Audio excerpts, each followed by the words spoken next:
How y'all doing? My name is Chris Nelson. I'm the owner, operator of Gourmet Popcorn at Carlisle. Okay, let's start at the beginning. Okay, well, let's do this. I own a popcorn company. We do about 14 flavors between sweet flavors and savory flavors. We do somewhere in the neighborhood of 35 to 40 or so weekend events a year. We do farmers markets. We are usually at the Shippensburg market, the one by the park. We do a Carlisle farmers market. We do Hershey. We do a bunch of farmers markets, and we're online, as you can see on the back of the packaging. So let's start at the beginning. I graduated from Prairie View A&M University in Prairie View, Texas. I'm a Texan. My wife brought me here from Texas. She's a physician. We went from Houston to Philadelphia. We lived in Philadelphia for the better part of 15 or so years, where I worked in investment banking, which is totally different from food. But I worked in investment banking for the better part of 15 years at JPMorgan Chase. So we lived in, if you just geographically, we lived in Pennsylvania. Our kids went to school in Pennsylvania. I worked in Delaware, and my wife worked in Jersey. So that area is probably about 30 minutes in each direction to get to and from the kids. So how I got to Carlisle, that's where we are. How I got to Carlisle. My wife, we were both just grinding. I worked, like I said, working in banking, it's roughly a 10, 12 hour day every day of the week. And my wife is a physician, so she's working, and she catches babies. She's an OBGYN, so she catches babies. So it was baby catching and investment banking, and that's why my hair is so thin and gray. But that was kind of our life for the better part of 15 years, and we said, we can't continue to do this once we started having kids. So we found, my wife got recruited to Carlisle, and pretty much as soon as we got here, we're like, yeah, this is it. This is much slower, better life for the kids, better life for us. Next stage. I leave investment banking. What am I going to do? We had a 3-year-old and a 7-year-old. So my wife is getting this practice off the ground. I'm like, I'm going to hang out with the kids at school. I'm going to be that dad. So literally for about 2 years, I kind of hung out at the school. They found out, hey, you have a financial background. Come do our books. So I got roped into doing that for about a year, just doing small Catholic schools books. And then that's where popcorn started. I said, I can't continue. I'm not going to get roped into finance again. I don't want to do that anymore. So I started fooling around with popcorn because it was something that we kind of enjoyed as a family. So I, started doing some research. I figured out, I think I can do this. Started experimenting with flavors and I've gone up to these, it's different, it's actually a popcorn show. So we've gone to popcorn shows in Allentown and Altoona where they actually teach you how to make popcorn, which I didn't think you would need to learn how, but it actually is a science to it. So I go to these shows and I learn how to do it from a very surface basic level. And then I took about 8-9 months or so to figure out packaging and labeling and recipes and licenses and what Pennsylvania requires. All that stuff took a little less than a year. And then in 2016, I went to the Carlisle Farmers Market for the very first time, and that was my first event ever. It was on a Wednesday. I bought maybe about 40 or so bags, sold out in the first 2 hours of the farmers market. I was like, oh, well, maybe I have something there. Now I'm still working at this kid's school, so I'm popping corn at night, and I'm working at the kid's school during the day. So I go back again. I take 60 or so bags, sell out again. The next week I take a little less than 100 bags, sell out again. I said, well, let's see what else I can do. Added more markets. Took it to, I can't remember where it was, but it was a different market. Huh? Was it at Dillsburg? Yes, Dillsburg. Thank you. Took it to Dillsburg, same thing, sold out again. And my wife said, you really got something there. I think you should really pursue it as opposed to trying to split your time and work 20 some odd hours a day between popcorn and working at the kids' school. So I officially told the school, okay, you got me for like 3 more months, and then I'm gonna call it a day and do popcorn full time. Once I started doing popcorn full time, I had to fill the calendar. So I filled the calendar with events around in the area between just in the local area up as far as Hershey and then down as far as this area, maybe down to Maryland as well. Everywhere I've gone, I've had a lot of success. So, and it's just grown from there. I've upgraded machinery a number of times. That's kind of the story. And it's grown from there and grown and grown and grown. And now we're doing, like I said, about between 35 and 45 or so events a year. We're scaling down farmers markets because it's just the online business is too busy. So I'm only doing the Carlisle market. I'm doing events pretty much every weekend. And online is killing me because, another thing, pandemic pivot. So the pandemic pivot was, there was no farmers markets. I mean, there was no events. There was no farmers markets. What do? You have to learn and pivot your business and figure out how to continue to stay alive, even if it's for who knew how long it was going to be. So that was where we kind of took our little bit of social media and try to figure out how to grow that and grow the online business. And what has happened now is the online business has consistently been what it's been throughout the pandemic, which means now I have to cut something out in order to keep on top of things. So that's why we're kind of closing doing so many farmers markets and just doing online as well as the events and shows throughout the year. Our shows, we go as far up as we've gone up to New York, we've gone up to, up that area, and as far as Pittsburgh. We do a lot of things in Pittsburgh, a lot of things in Philly, a lot of things around in the area, Amani Festival. Couldn't get into Corn Festival, but that's okay. Popcorn and you couldn't get into the corn festival? I know, right? Telling me, right? So couldn't get into that. I think they had someone else that does something similar. They didn't want a lot of the similar products. But yeah, you can't have too much corn at the Corn Festival, right? So so we, like I said, we take our flavors and we, I have 2 reluctant employees, which are my kids now. They are 17 and 13. They're 2 reluctant employees that I take to most of the local shows. And if we're going somewhere that might be fun, then we go. I take the kids with me. And my wife has nothing to do with popcorn. She wants nothing to do with it. It's all, she says it's all that's your baby. And So, I could vouch for that. yes. She has her hands full with pandemic babies that have come around since 2 years and not have anything to do. We're all adults here. And I guess that is pretty much my story. That's pretty much my story. How much seed money did you start with? I started with $0. Wow. We're completely self-funded. What I did was, in order not to take money from my household, I applied personally for a card in the name of the business because we did have a tax ID. So it was some way to identify the business. So I applied for credit in the name of the business. And then I used that money, and as I sold, I paid it back and paid it off.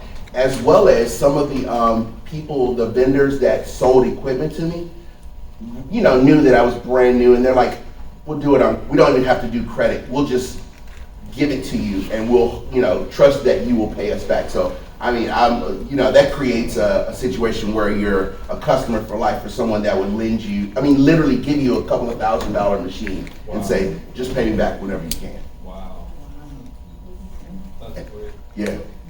What about the ratio of online versus physical events now? Okay, so now originally I would say online was pre-pandemic maybe 20%, and no, maybe lower than that, maybe 10, 5, 10, and now we're maybe about 30% online.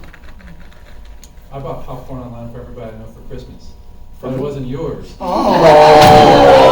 I didn't know about you. Yes. This Christmas. There you go. Yeah, so we're probably about 30%. We do,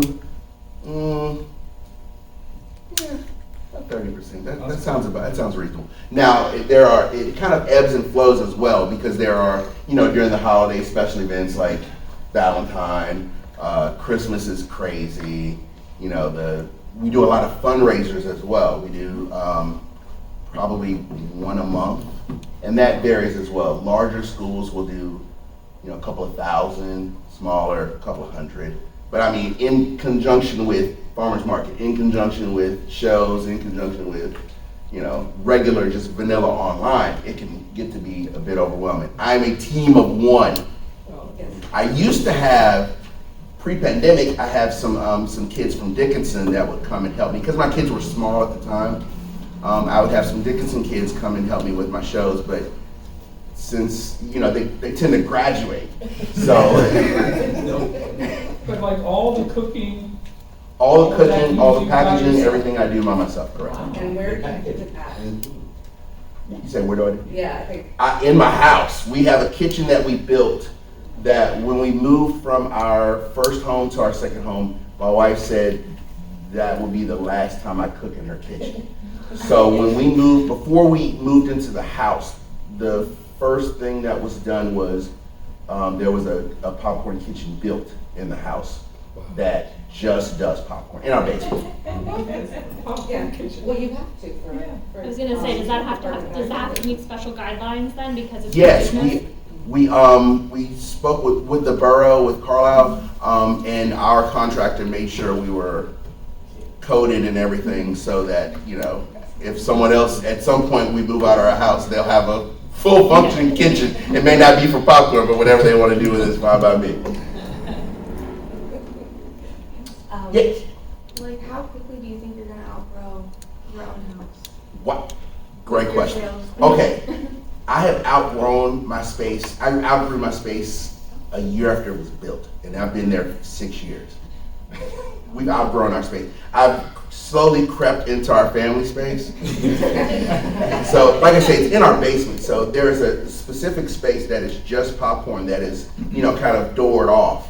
And as we've grown, I've crept over into the family space. So there's like my son's Xbox and his couches, and then all of my popcorn stuff stacked in closets. I built out the closet so that I can kind of hide it from my wife. But yeah, we've absolutely outgrown that space. We outgrew that space years ago.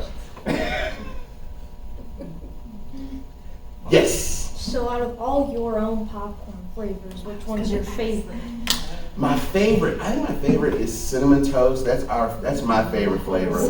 But I make so much of it that I just taste to make sure that it tastes right. Yeah. And then that's kind of it. I don't eat. So what's I do eat a lot of plain though. What's Just your because most popular flavor? I got diabetes. Just ask, what's your most popular flavor? Most popular? Maybe a little cinnamon, maybe traditional caramel. It kind of, like I said, kind of ebbs and flows, because in the winter, people tend to get a little more savory. And then in the summer, people tend to get a little more sweet. So I would say in the wintertime, probably a sweet and salty, regular plain cheddar. In the summer, caramel, cinnamon. Caramel, because it's easily recognizable, because everyone knows, kind of has a knowledge of what caramel is like. And then cinnamon toast, because I do sampling, so people taste and figure out what they want at my events, the events that we go to. You guys tried it, what do you think? I've never eaten it. What are your aspirations next 3 years? Aspirations, okay. So short-term goal, we would say, would be to continue to kind of, okay, so since we're post-pandemic, reestablish a good working calendar, that'll take 2 years, because events that we did before may not be there, or may have they may have lost that date. So it's first building a good working calendar, and that will be this year and next year. And then long term, I hate to say it, but I kind of want to do wholesale to other people. I want to get out of the market business. Okay, here we go. This is what I would do. It would be me doing production and doing stuff like this and like selling meat.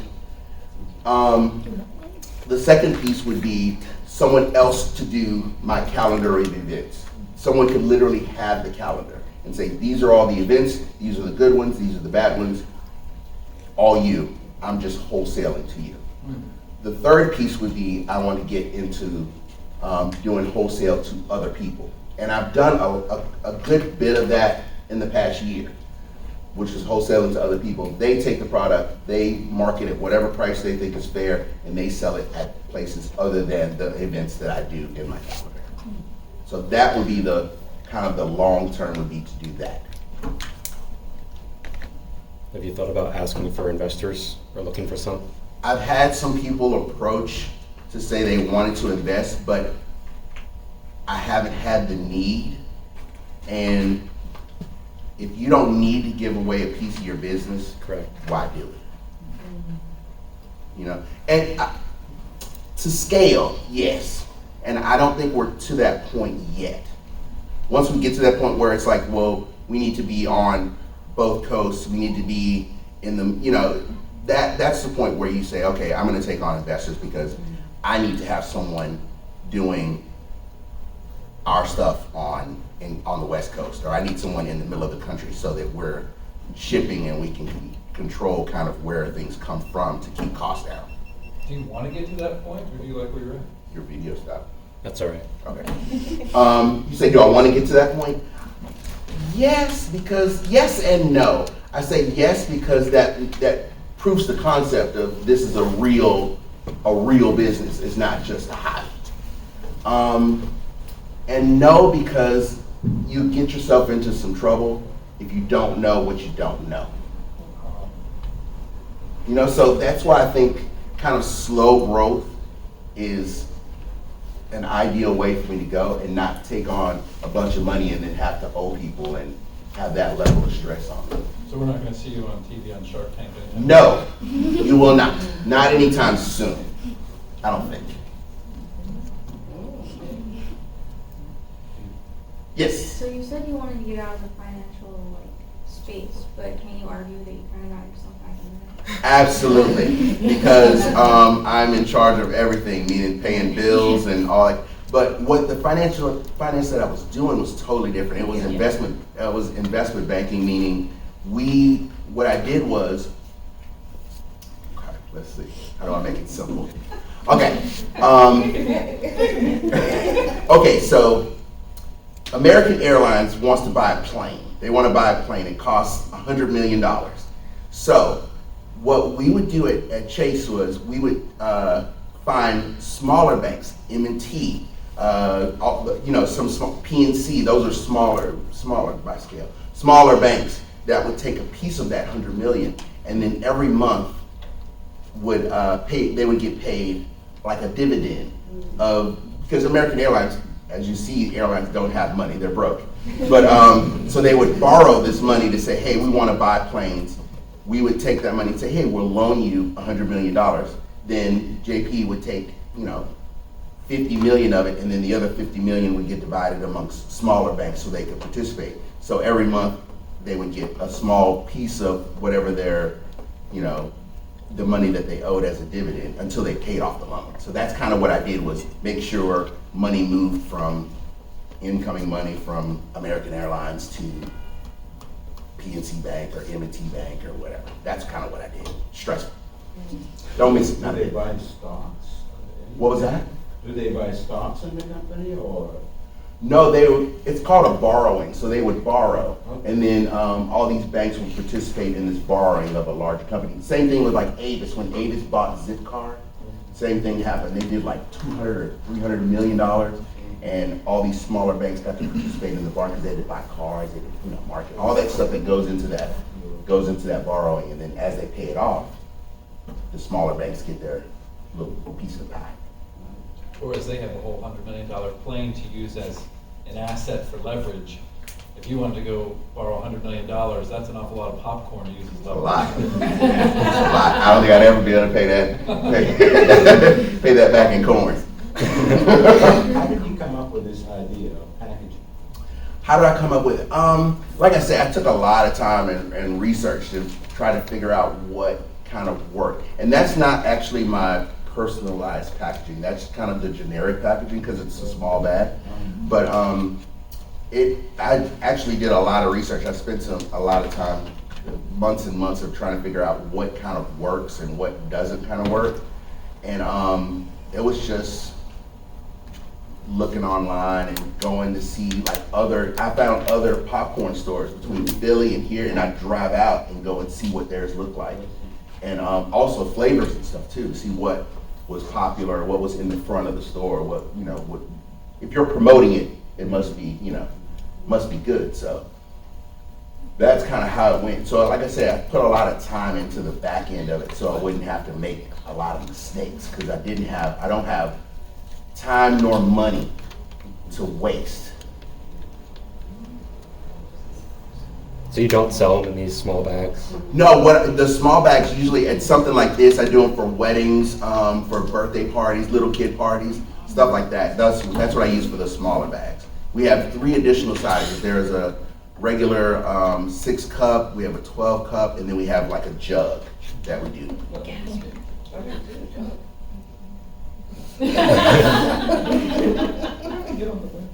Yeah. Was there another question in the back? Oh, yes, I was just going to ask, out of curiosity, someone like yourself, so financially savvy, do you have any special contracted relationships with suppliers, or do you buy all the supplies yourself? I have a couple of different people that I use all the time.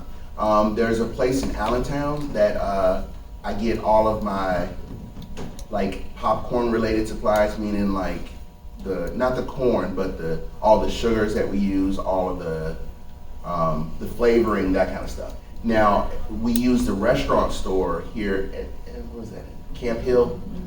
We use the restaurant store for emergency and a few odds and ends that we buy consistently from there as well.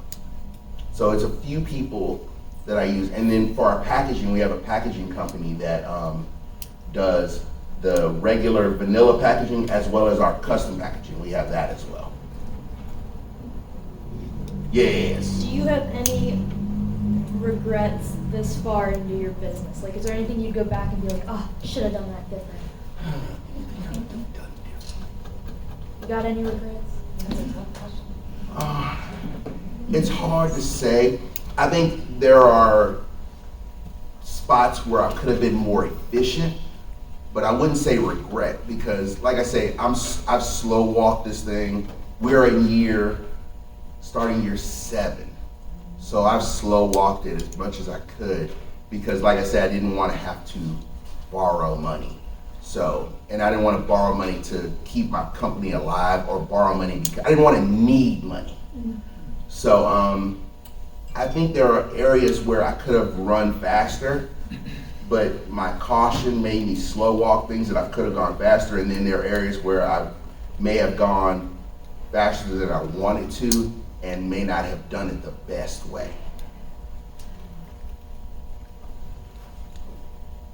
You have a question? Yeah.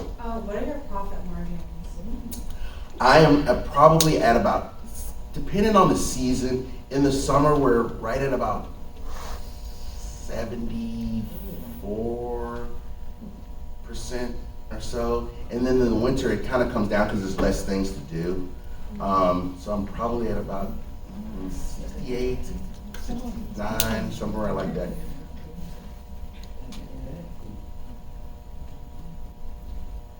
Yes. Any new flavors in the works? Okay. So we have a So we have a rotation of flavors that there are probably about 9 or 10 that are always gonna be there. We have, during the holiday seasons, we do like peppermint, so that rotates in. We have a Sweetheart, which is a strawberry white chocolate. We do that one for Valentine, that's kind of our Valentine flavor. And then we have a candy apple, the green, it's like a green and caramel, green one's apple, brown ones are caramel, so it's for Valentine's, for St. Patty's. So we have a few that we kind of rotate in and rotate out just to keep it, you know, kind of fresh. But there, for the most part, there's like 10 that are always there. So I wanna know who's your taste tester? Farmers on the Square. Oh. I take everything to Farmers on the Square. That's the farmers market in Carlisle. I take everything to Carlisle and I say, let me know if it sucks, because if it sucks, I don't want to do it. And if it's something that you know, don't say it's good to make me feel good. Say if it sucks, say it sucks, so I don't do it anymore. Because I don't want to waste, because, okay, you know, people always suggest and they say, okay, you should make such and such. And I'm like, but do you know what making such and such costs? And it's like, when someone says, you should make cotton candy, I'm like, okay, if I make cotton candy, that means I have to buy the flavoring. I have to, if it makes it to production, that means I have to buy stickers. That means I have to buy packaging for it. That means I have to account for how many I'm gonna make every time out of the, you know, sugar that I use, out of the, all this. So there's all these pieces that go into making a flavor. Making a flavor on the front end may cost $300-400 for it to fail.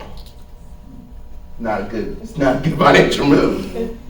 So I take everything to Farmers on the Square and I let them taste test, and I say, be honest, if it sucks, tell me it sucks, because I don't want to do, or if it's okay and you need to improve upon this, then that's what I do.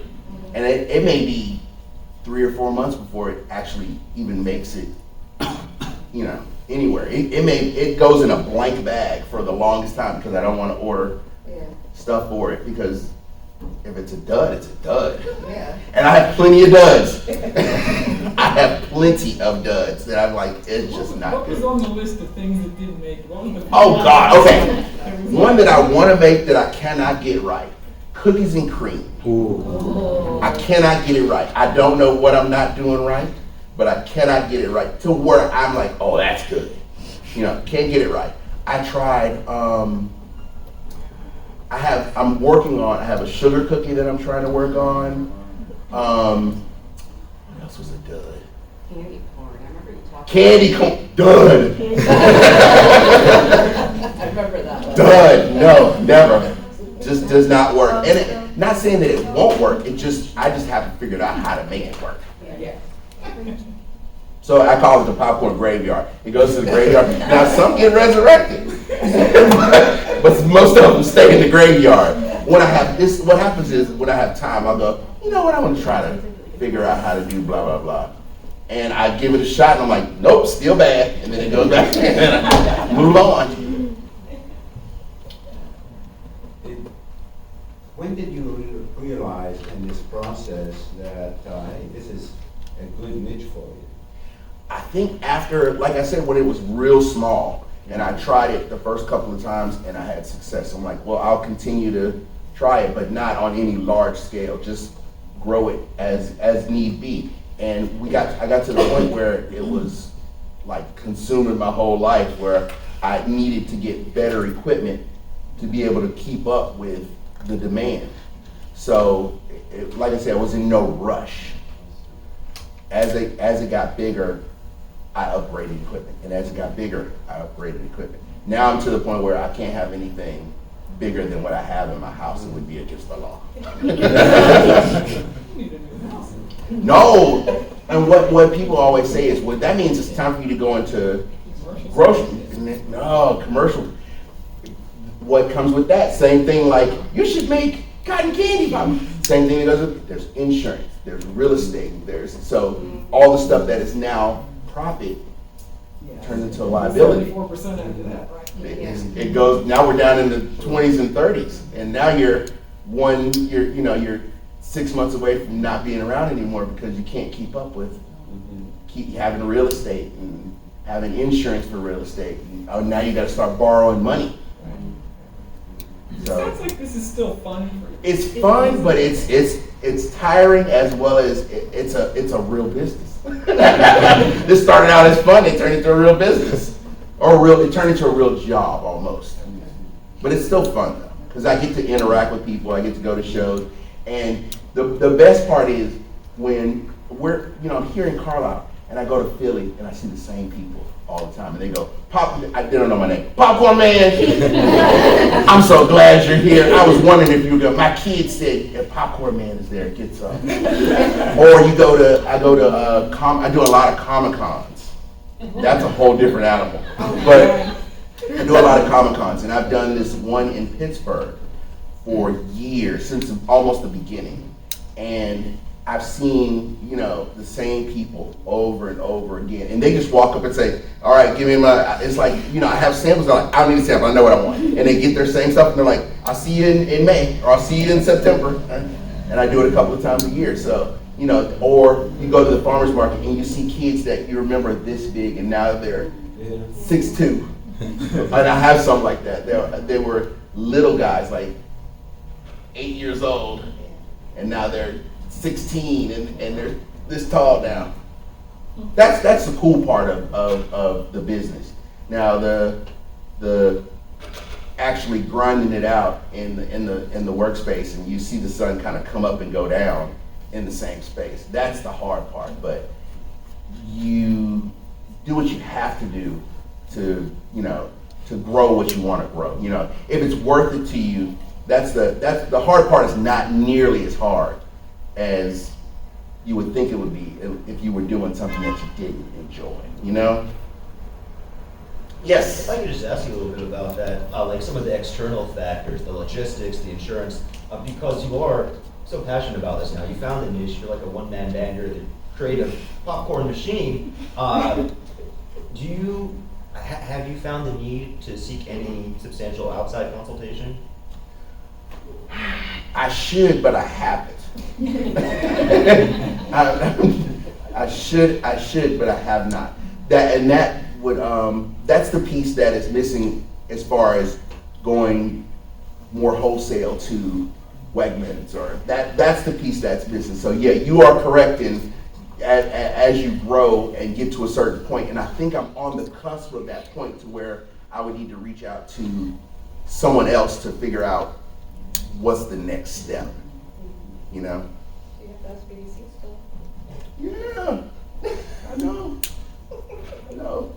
But we've spoken a lot, and I told them exactly what I said. I want to slow walk this. I don't want to get in over my head. I will say, and this is probably one of my favorite stories about his wife, but my mom was getting her hip replaced. I was in the recovery room with my mom, and I see his wife walk past. I guess she was going to deliver a baby or something, and she's like, I need to tell my husband to contact you right now because I'm getting so sick of him making popcorn in the house. I need him in another location. And I'm like, okay, I'm in here with my mom who's getting her hip replaced. And then sure enough, like a week later, we're talking to each other. But I think that's true too, that when you're an entrepreneur, it's not just your business, it's also your whole entire family is going to be involved in it. Even if they don't want to be. Exactly, yep. So your house smells like popcorn every day, all day? Sometimes. It just depends on if it's a busy day, or if now the old house, it was a carnival 7 days a week. But now like I said, when we built out the space, we tried to get fans and vents and stuff that suck all that stuff up and push it out. Now my neighborhood, fun story.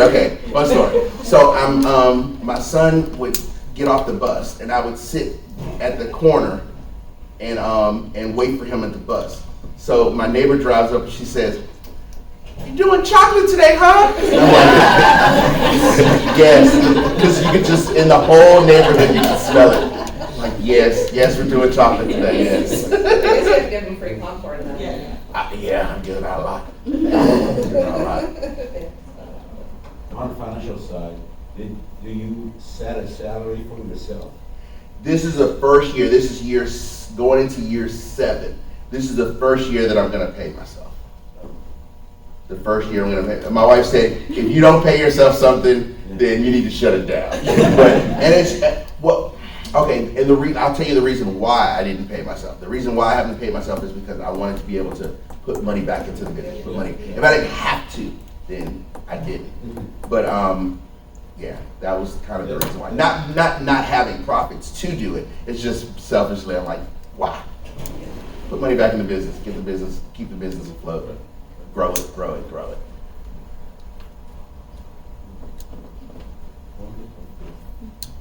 Great story out there. Thank you. Thank you. Thank you. Other questions? What's up? Any other questions? I thought this was great questions, guys. And these aren't even entrepreneurship students. Yes. Ginger flavor or not ginger. No. You should try ginger. Because you can sell it as medicinal. Oh. Okay.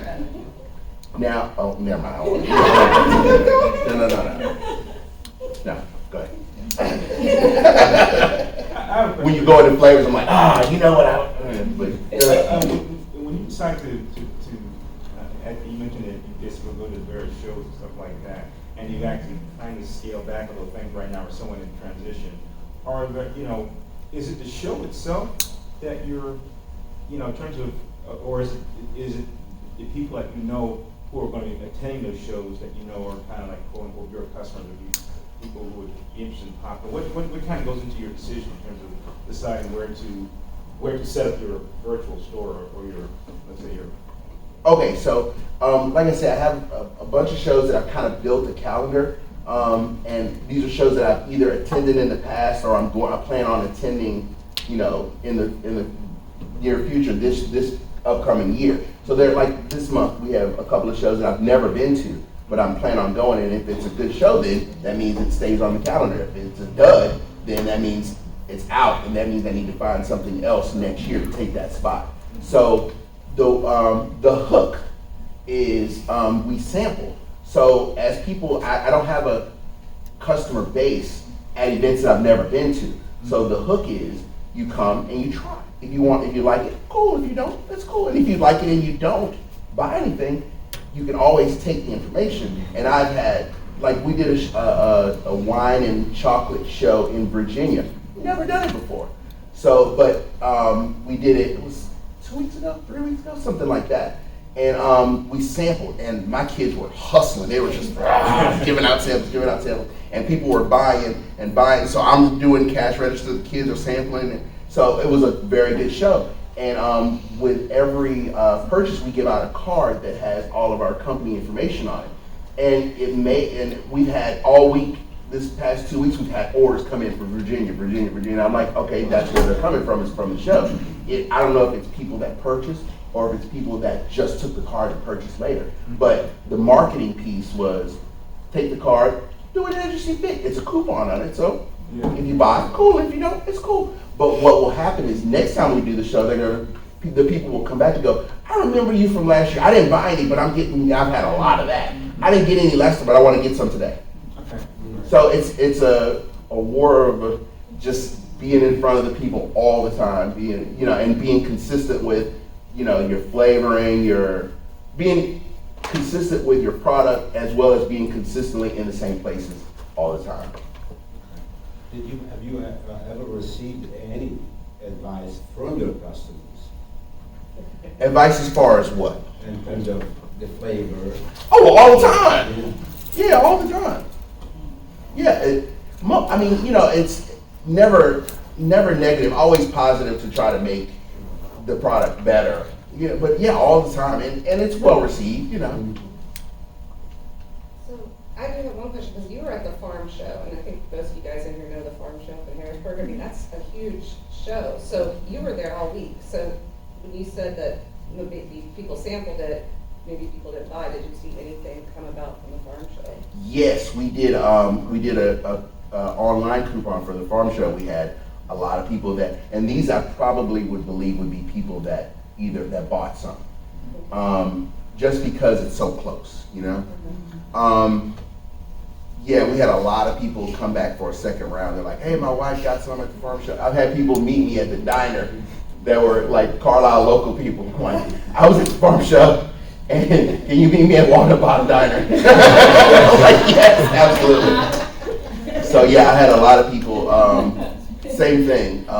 For usually about the week after, you get a little bump of new people. And the good part about that is that they're the same people will say, oh, my kid's having a birthday. Can you do some popcorn for their birthday? Or, oh, we're having a wedding, or we're having a baby shower or something. Hey, do something for my, stuff like that. So that just keeps the business going with new business. And we were saying, this is a really good idea for like little, favors at parties. Yep. Do you put that on your website? Do you advertise it? Uh-uh. See, should.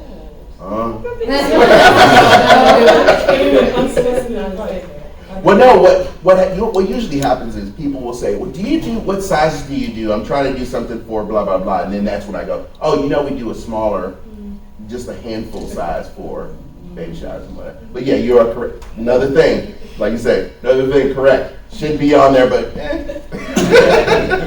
yes. Do you think like expanding and growing too much would like hurt your differentiation as like a local homegrown popcorn company? Yes, and okay. I don't know if you all remember this company, the Brewster's Ice Cream Company. Yeah. Brewster's grew humongous in like 2018, 19, something like that.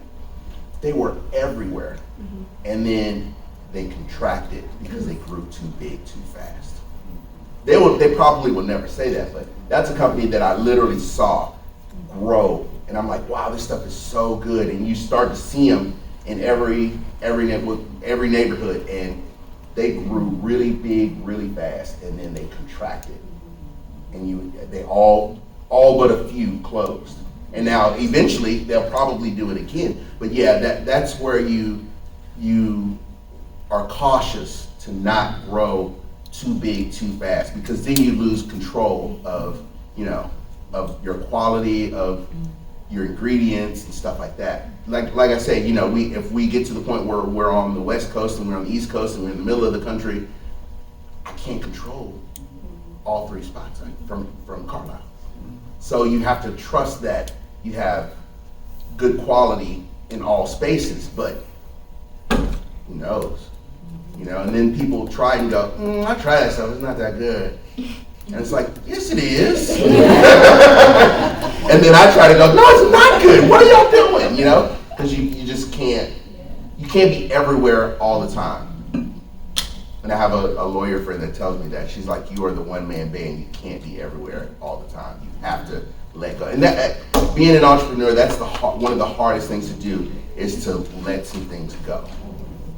And hand things to people and trust that they're going to do it the way, maybe not the way you would do it, but they're not in the business of hurting you. So you won't be franchising? As long as I can wholesale it, yeah. if I can use the Chick-fil-A model and I control everything and you get what I give you, absolutely. Yeah, there you go. Would you consider a local retail store, not a chain, but like just a local retail presence, or too much for the one-man band? Maybe one day, but not today, but maybe one day. And I won't mention names if you don't want me to, but I was in Chicago. Uh-huh. And Garrett's. Yes. Yeah. And there was a line.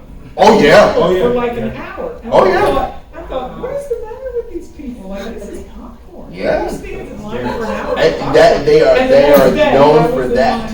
Yes. It was amazing. Not as amazing as yours. It's all good. So you mentioned that you use students from Dickinson, but then that stopped during the pandemic. Well, universities coming back, have you thought about an internship with Shippensburg students? I talked to a couple of different people about having some kids from the high school to do something for their entrepreneur program, and I don't know what happened with it, but and then I talked to a couple of people at Dickinson about having some kids that were doing, I'm sorry for calling y'all kids, some young people for doing some stuff, and it's never manifested. It's not, I think we're kind of just getting things back into normalcy. So, Nor I. Yeah. Any of them, that's easy. Yeah, I was telling them, yeah, we have an entrepreneurship program, but we could work with this. And we have some students that might be open to getting paid in popcorn. okay, I'll pay him. Any other questions?